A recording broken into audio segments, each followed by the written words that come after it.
Georgia Tech, big winners on the road against Wake Forest, 30-16. The Jackets leave North Carolina with a big win. We're going to talk about that and more and some storylines to come out of this game and what could go forward for Georgia Tech here on the Crowded Booth.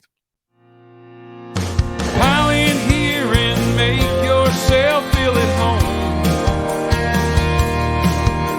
The Crowded Booth is coming on. The Crowded Booth with Bryce Koon.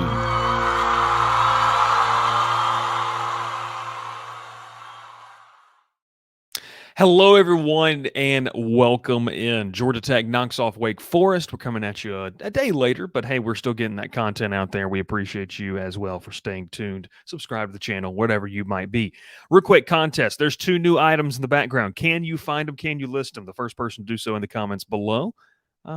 Ralph's going to Venmo him $1. No, I'm just kidding. That's not true. But we will get you something. We'll get you something definitely taken care of if you can. Listed 2 brand new items in the backdrop. Georgia Tech 30-16. They take down Wake Forest. This game was, not really close in the first half. 20-3 lead the Jackets took into halftime. They kind of sat on a lead in the second half. We're going to get to that. I've got kind of 2 keys I want to talk about in this game. I don't want to go too much into this because I think overall we can say this is a good win, and it's a win that we talked about on Thursday. You had to have in order to really feel comfortable about getting to a bowl game. You're at 2 wins right now. You look at the rest of that schedule. We're going to talk about that on Thursday. This weekend's obviously a game that's a no-brainer that you have to win against Bowling Green to get to 3 and set yourself up for essentially you'd be 3-2. You've got 7 games left, and you got to say to yourself, look, we got to find 3 out of these next 7 to get to a bowl game. Is it doable? Yeah, I think with the way that we've seen Virginia play, 0-4. Ralph, I know you're in the background. I don't know if you watched Virginia play North Carolina State on Friday night. Abysmal. Absolute dog water, and it's why people make fun of the ACC because of that game right there. That being said, let's talk about Georgia Tech. Jackets with a great defensive effort, and Ralph's got stats and info. The defense got creative. That is the biggest thing. Look, we talked about it on Thursday. They had to. Now, we're going to break this down. I want to give you some of the stats. Defense, 10 tackles for loss, 8 sacks, 3 picks, 2 fumble recoveries. Jalen King, 5 tackles, 2 pass breakups, 2 interceptions. Kyle Kennard, 4 sacks. Just fantastic work out of that group. And I liked what I saw. Your leading tackler was Spider Sims, and to get to that in a second. Zeke Biggers up there with 9 tackles out of a defensive tackle spot, which is absolutely amazing for where they were kind of lining him up. Had half a sack and a tackle for loss. 2 pass breakups for the big man, Zeke Biggers, from the defensive line position. That's something you definitely like to see. Clayton Powell-Lee, the second defensive back in that top 3, he finished with 8 tackles as well. Just a kind of a note on this, obviously, we saw a lot more of Clayton Powell-Lee and Jalen King in this game. Lamiles Brooks has been battling injury. Like, there's just no ifs, ands, and buts about it. For him to be able to kind of, I don't want to say take a break, but maybe take a step back in the amount of reps that he's getting to just heal up. I imagine they're going to do the same thing to really gear him up for, Ralph, you're going to have to correct me here. I believe it's Miami coming out of the break for after Bowling Green. I don't have the schedule right in front of me, and we've looked at it 1,500 times, but I believe you're going to be playing Bowling Green. I know that you're playing Bowling Green this weekend, but you want to use that game to kind of get some guys rested. That's what you would hope these games are for Georgia Tech. That being said, Ralph will get that for us in a second. No worries. But what we do have here is the defense got creative. Now, at the expense we talked about was, and yes, it is Miami. Ralph's flashing the U there in the background, Miami after Bowling Green. You want to be full strength for that game. No doubt about it. The defense was way more creative. Hats off to Andrew Thacker, the game plan that they came with, the ability to send pressure. When you go back and look at the game, you kind of look at the tail of the tape there, you can see that this group was more creative in getting pressure. It showed with the numbers that they were able to produce, but it also showed what the cost of doing that is right now through 4 games with this Georgia Tech team. The best defensive effort that we've seen out of this group. If you had this defensive effort against Louisville, do you win? If you had it against Ole Miss, do you win in the fourth quarter? I don't know. I think that's a fair question to ask. Remember, this is just a 24-17 game there in that fourth quarter. That being said, we look at the comparison factor of what this game was, and penalties, 14 penalties, 142 yards for Georgia Tech. This was one of the most least penalized teams in the country coming into this game, And we saw as you ramp up the aggressiveness, Ralph, it's like that. It's like that chart that a lot of people like to see now, where it's the line graph, and it says when you do something, you find out. Well, when Georgia Tech, when they unleash the hounds per se, and that's an awful joke because Tech fans hate Georgia, but when they unleash the swarm, well, sure, we'll call it that, against an offense, they find out the cost. And the cost benefit analysis of this for you business majors at Georgia Tech is when you unleash havoc, when you try to create um Ralph said the hive in the background. When you unleash the hive, when you unleash whatever you're doing on a team like this, and obviously it paid off for them, they get the win. You're going to play with a little more reckless abandon, and Georgia Tech did that in this game. Now, I'd love to go back to some of the data points of where Georgia Tech has dominated opponent in the past couple of years. It's far and few in between, but what it is, you look at the North Carolina game that Ralph and I sat down and watched 2 seasons ago in Mercedes-Benz Stadium. That game was a game where Andrew Thacker, turned the heat up. So I think for something that we're going to have to kind of watch ourselves is when you play more wide open, there's more of a tendency for big plays to happen. We saw that, with Wake Forest is a number here. 8 plays of 10 yards or more, 2 plays of 15 yards or more for Wake Forest. When you play aggressive, it's a high risk, high reward type of situation. I think that Georgia Tech needs to find a balance. I don't think you're going to win many games having that type of penalty yardage and giving up 8 plays of 10 yards or more. That was 161 rushing yards gained, and that was just rushing wise. 8 rushing plays of 10 yards or more. That's a little concerning for me. I think when you talk about the rushing woes that this defensive front has had, all this being said, we're talking about a win. So that's something you got to take with a grain of salt. You can fix a lot of these things. Now, the defense got creative. They were very, very aggressive. A couple of the runs, Damon Claiborne, would shout out Damon Claiborne, running back for Wake Forest in our NCAA 14 dynasty, revamp dynasty. He transferred to Tech. He's the backup running back now behind Jamal Haynes. So that's a lot of fun. Passing wise, Griffiths didn't really kill you, and I like that. I like that the secondary looked a little bit better.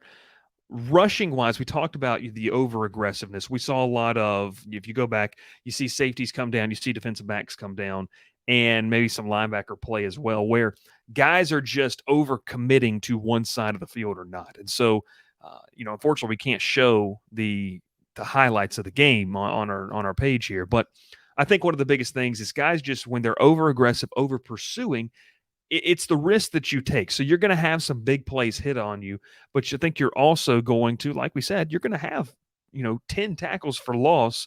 You're going to find, especially against a team that you were, we talked about it. I thought they were better on paper than on this Wake Forest team. So that being said, the defense really, really liked the way that they played. We talked about, the need to have somebody up front step up, whether it was going to be a group effort or whether this was going to be, one guy. And Kyle Kennard, 4 sacks in this game. This has been a guy that's been around the program for a while. It's nice to see him take that step in this game. And you hope it's something that he can take into conference play and say, you know what, we're a lot better than people give us credit for, which I think that Georgia Tech is. And I think that they proved that in this game, that they're more far along than maybe Vegas has given them credit for. Ralph, is there an early line on this Bowling Green game? I have no idea what the line on that is. But that being said, I really like the way Georgia Tech played in this game. The ability to kind of nullify certain things. A couple of the stats defensive I really liked in the long or the deep passing game, which quantifies as a 15-yard completion or more.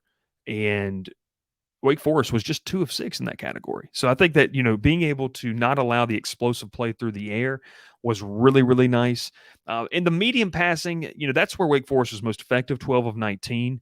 So I think that, obviously you're going to give some things up defensively, but the biggest thing is that we saw the creative bug bite Andrew Thacker once again. The aggressiveness aspect that I think had to happen, it did. And look, you're going to have to play like this, I think, against Miami. You're going because I'll say this. I don't think that this team, Georgia Tech's defense, and I don't think this is saying anything that we don't know already through 4 weeks. I do not believe that Georgia Tech's defense is good enough to just rush 3 or 4. against an offensive line and allow a quarterback like a Tyler Van Dyke, Drake May, Cade Klubnik, even a Carson Beck later in the season, just to sit back there and pick you apart. You can't do that. So you're going to have to take a risk because you can't let an offensive a guy pick you apart like I think a lot of these quarterbacks could if Tech just sits there and rushes 3 or 4. So that being said, I really like where the defense played. It's going to be one of those payoff things, though. Are you okay with being maybe a little more reckless? Now, I'm not saying they're going to have 12 penalties for 140 yards every single time or 14 penalties for 160 yards. That's not going to happen every single time, but I think that you're going to see a larger margin. You're going to see large margins. You're going to see a larger margin. Words are hard, Ralph. You're going to see a larger margin of error, I think, with this team because you're being so aggressive. And that's fine, but that's just kind of what being aggressive means. So that being said, really like the way the defense played. Ralph's got that spread for me, minus 20.5 right now over Bowling Green. The over-under set at 54 points. Overall, I like the defensive effort. It's the defense that we needed to see coming in. Now let's flip it over to the offensive side of the football. Real quick, Ralph, let's stay with defense. Wanted to add this. I want to go to offense, Ralph. I want to go to offense. I don't even know what's going on a Monday morning. I'm clouded. Let's go to offense because the thing I want to say is going to be my final thoughts. Second half play calling. Look, this is a team that we've now seen in 2 games take the lead into halftime. I'm not talking the South Carolina State game, and obviously we're not talking about the Ole Miss game. But in the Louisville and now Wake Forest games, we've seen the play calling kind of in the offensive threat kind of, I don't want to say diminish, but, as Ralph and I were kind of poring over some of the stats before this, total plays run, 28 for Georgia Tech in the second half, 42 for Wake Forest. Ralph, said it. If Wake Forest didn't have 3 turnovers, this could have been a different game. It really could have. And so I think, when you look at third down conversion, Georgia Tech, 3 of 7. Wake Forest, 6 of 7. Nearly converted all their third down opportunities.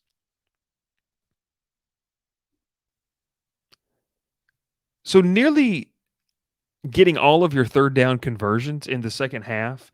You start to look at some of the yardage totals. You were averaging 4.5 yards a carry. You ran for 122.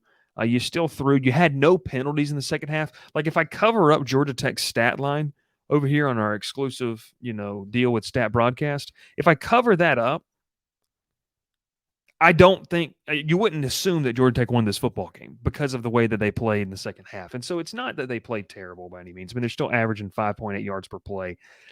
But man, a couple numbers that stand out to me: 3 of 7, 43% on third downs. You had 14 less plays than them in the second half. You only threw for 45 yards. You had 9 penalties for 77 yards in that second half. You still were able to do some things. You only scored 10 points. The numbers, when you start to look at them, folks, are the fact that you won the turnover battle altogether. We know that. But you didn't have any turnovers in the second half. You forced 3, and you had 5 sacks. So once again, it just gets me into the mode of last season. You don't want to become too dependent. And I don't think anybody wants to be too dependent right now on this defense in the second half to be able to make those plays. If this offense keeps their foot on the gas pedal, and I know people have made jokes because a lot of our scores that we've had in our revamp dynasty for the season have almost been identical in the outputs of the season. Kind of weird, kind of crazy. This would have been a blowout. Like if offensively you would have kept your foot on the gas pedal with 5 sacks, 3 turnovers, and let's just say that you ran 10 more plays, that probably means 3 or 6 more points at least. You're looking at a 33-36-16 or 33-13 final. I mean, it's not close. And not that this game was necessarily ever close because I think Wake Forest struggled due to the way Georgia Tech's defense played. This is my thought. I just don't think that you can afford to play the Miamis, the North Carolinas, the Clemsons. I'll even say the Syracuses and the Georgias. You can't afford to keep your foot off the gas pedal. Like you have to be aggressive. And it's just something that's been kind of weird to see under a Brent Key staff. Like I just didn't imagine that of the aggressive nature of way they played offense. But that's for me. The total plays, you're 14 less. You're in third down situations where you're not converting at above a 50% clip. Meanwhile, like we talked about, Wake Forest, they're 6 of 7 in third down conversions. They're averaging 5 yards a play. The only reason Wake Forest wasn't able to make a comeback in this game is because they had 3 turnovers and the offense allowed 5 sacks. So offensive play calling, like I think you got to go for the kill shot. And the folks in the building know a lot more than I do. They know a lot more than we do, as the fan base or anything like that. But man, I'd love to know kind of the thinking of, it's been now 2 games where we've seen you go in with a lead. Now, you won this one because your defense stepped up, but we've seen what it looks like when your defense couldn't answer the call, and it was Louisville coming out. And I mean, Ralph, I don't remember what run Louisville went on in week 1, but it was quite a run to be able to take the lead and never let it go. So altogether, the numbers in that second half concern me from an offensive compared to defensive. You're relying a lot on the defense, which I just don't know if it's going to be consistent enough right now to be able to do that. I think this is a good stepping stone, but I don't want you to be – we still got to see a complete game. We haven't seen a complete game by both sides of the football yet, and that's okay. That's okay. In this game, you left with a win. You'd much rather leave with a win and have to learn this lesson than with a loss. That's kind of the category that I sit in. Ref, let's get to the final thoughts here as we kind of wrap up a quicker episode of this recap. Once again, make sure you tune in tonight. Live college football reaction show. We'll be reacting to a wild weekend in college football. That was a lot of fun. Week 4 was that and some more. Something that, on the final thoughts here that I wanted to throw at your way. Been doing some digging and went back and watched the games. Shout out the CW channel. Absolutely just feeble. Let's talk about this. We've looked at this defense, okay, and we've looked at this defense and we've tried to diagnose what the issue is, okay? So a lot of people, including myself, have said that the secondary doesn't look like they usually have. There's probably some problems back there. And while I do agree that the secondary is to blame for some of the things that have happened, 110%. The defensive line not being able to generate pressure. They've obviously missed Keon White. That's something also too. But I think that you could also say they really missed Sylvain Yanjuan. But you know what? Credit to this defensive front. I feel like they did a great job in this game to be able to wreak havoc. One kind of statistic that is really, I want to say, troubling to me is the fact that your linebackers aren't really anywhere to be found when you look at the final stats and you look at your tackling leaders. And that's something, folks, that we saw a ton of with, the previous 2 linebackers that you had here. So that's something for me that I think it's been very, very interesting to kind of watch this transpire over the course of, look, I don't know, 1, 2, 3, 4 weeks now. You look at the linebackers. Trinius Tatum finished with 4 tackles. Andre White, sack and a half, 4 tackles. But your leading tacklers in this game, ladies and gentlemen, Spider Sims, he's a cornerback. He had 10 tackles. Zeke Biggers, 9. Clayton Powell-Lee. In your top 1, 2, 3, 4, 5, 6, 3 of them are, and three are defensive backs, 2 are cornerbacks, 1 is a safety. Now, if you're playing a triple option team, that's fine. But you're playing a team that does a lot of mesh runs, and I understand that. They have this mesh style offense. It just kind of concerns me, and I think that we need to start really pointing and looking at this linebacker room as a group that needs to increase their output, needs to have some more playmakers. I still don't think when you start to look at the snap counts that they have found 2 guys that they feel really, really comfortable with in executing the game plan and being, effective like they were. I mean, Ace Ely and Charlie Thomas, obviously, those guys weren't the flashiest players, but man, they were able to make plays. And I just don't think we've seen that. You saw Tay Seymour register a tackle in this one. That was really, really big for me. Kyle Effort registers a tackle. Paul Moala is a guy that we saw start early on. He had a sack in this game, had a tackle. Okay. You continue to kind of look down the line here. Braylon Oliver, Trinius Tatum, Andre White. They still just seem to be trying to find that 2 linebacker combo, that Sam and Mike linebacker combo that really can be it for them going forward. it's something. I don't think it's alarming necessarily. I just think that it's a trend that we're seeing. That look, maybe the thing that they're missing the most of is two linebackers that have just played a lot of football and are game changers. I don't.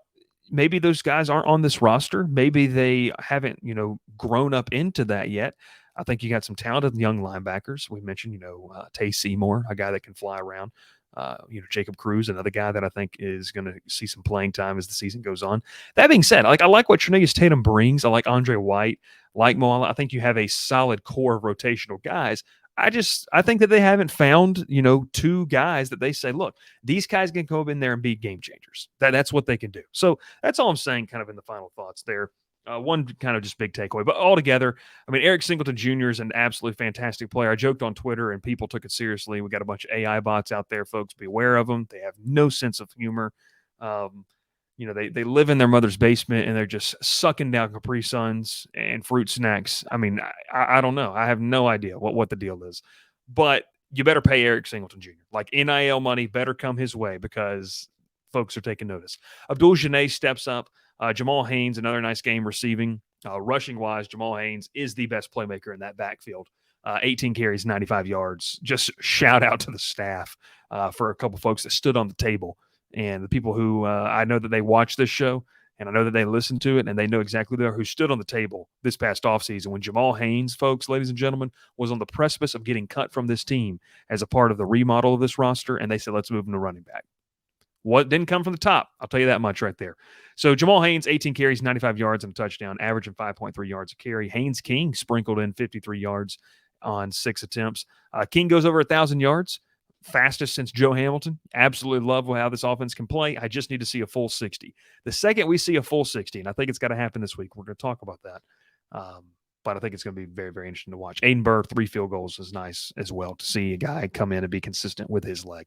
And that's all the time we got for today. Hope you enjoyed this Monday morning edition of Swarm Talk. We apologize for last night not being live, but we will be live talking about the Jackets on Thursday evening. You can catch our college football live shows tonight, Monday night, and Wednesday night as well. All those shows start at 8:30 Eastern. My name is Bryce Koon. Ralph Leary's in the background producing the show. We appreciate everyone for tuning in. Make sure to like this video, hit the subscribe button, and let us know in the comments down below. What do you think? Well, what were kind of your analysis from this game? I think it was a good one. It's a win. And I'll tell you one thing. It's much better to be able to be nitpicky about things after a win than after a loss. We'll see you next time here, folks, on The Crowded Booth. Pile in here and make yourself feel at home. The Crowded Booth is coming on. The Crowded Booth with Bryce Koon.